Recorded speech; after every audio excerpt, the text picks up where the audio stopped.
How to fix Play Store payment method problem. Hello guys, in this short tutorial I'm gonna show you how to fix Play Store payment method not working.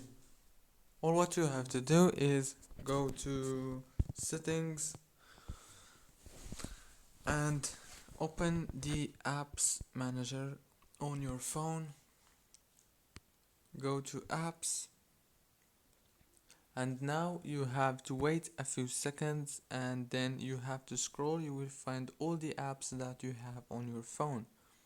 Go to the Google Play Store app and click on this force stop, and then click on the storage. Now click on this clear cache and clear data, and after that you have to restart your phone and reopen Play Store. Don't forget to like and subscribe, and thank you so much for watching this tutorial until the very end. See you later.